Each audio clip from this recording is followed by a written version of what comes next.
Hey everybody, welcome back to the channel. We have the conclusion of the Capra build. Technically, I think it's called a SCapra maybe. I am more than happy with how this came out. Absolutely stoked on the paint job. I love the orange wheels. I love the tires. I love everything about this. So I have not driven it yet, so I can't say for sure if it's exactly what I want it to be. But in the appearance department, I could not be happier with how this thing came out. This is right now ready to run. I have a servo, I've got a motor, I got a speed control, I've got everything in here that I need to get this out on the rocks and drive it. So as a quick overview for the electronics I put in this, I have a Flash Hobby 45 kg servo that I got off Amazon. I've used this in my 1.9 comp crawler with pretty good success. It's a fairly inexpensive servo, so I'm happy with it there. I'm running a Hobbywing 1080 ESC. This is the G1, and that's powering a Reedy Radon 2-slot 16-turn motor. I think it equates about to like a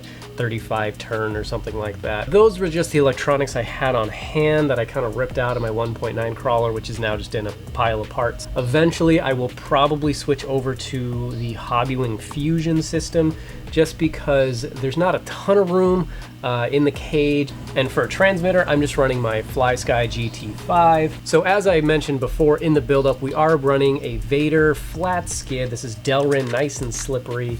And mounted to that is an associated Stealth X transmission. We are running the higher overdrive. I think it works out to be like 11% or something. So we do have a little bit of overdrive in this. We've got some Injora metal drive shafts. We have some brass knuckles and then brass wheel hubs and a brass diff cover in the front. And in the back, we just have brass hubs. I don't like to put all of the weight up front. I do like to have just a little bit in the rear, hence the brass hubs, just to make sure that it's not, 100% of the weight up front. I did weigh this on my scale and it came out to about 4 pounds, 11 ounces. For the tire choice, I decided to go for the Tusks mounted to just Injora wheels, and we're just running the stock foams in the tires for now. For the paint, I decided to go for the kind of topographic map on the roof and part of the hood, and then I picked up kind of this primer gray color for the hood and the panels.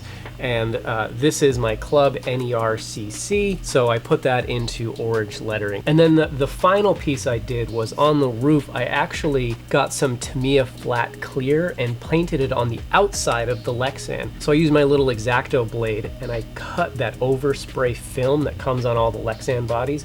I cut it off the roof after I'd finished painting it, and then just did a couple coats of flat clear on the roof, and that's how I achieved that flat look on the roof for the hood scoop. And then the last thing, of course, is the painted and weathered gas tank. And then, of course, on the grill, we went with a little bit of chrome accents just to make it pop a little bit more. Really happy with how this came out. I actually got the inspiration for this from a SEMA truck. I'll put the screenshot up here on the screen for everybody to see.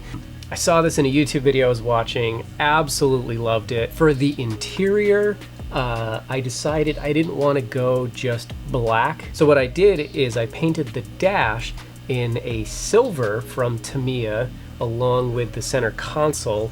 The driver and passenger are painted with gunmetal gray from Tamiya, and then the floor and everything else is just painted just black. And then again, using that Tamiya flat clear, I cut away the overspray film where I wanted it to be flat, and then put on a couple of coats. Because I didn't want it to all just be kind of uniform, reflective that Lexan often has. And then the last thing I had to do to get everything to line up correctly was I actually had to switch out some of the rod ends from the stock axial rod ends. I switched to some Traxxas rod ends actually. And the reason for that was because we're running different axles with different mounting points.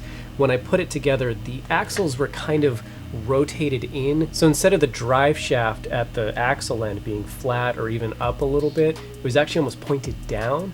So by just putting on different length rod ends, I was actually able to rotate the axles just enough to make sure that they're nice and level and exactly where I want them. But other than that, this thing went together really easily. Yeah, so that's it. That's the build. If you watched the build series, let me know what you think. If you watched it all, great. Thank you so much. I appreciate the support. support. If this is the first time you're seeing this, I hope you like it.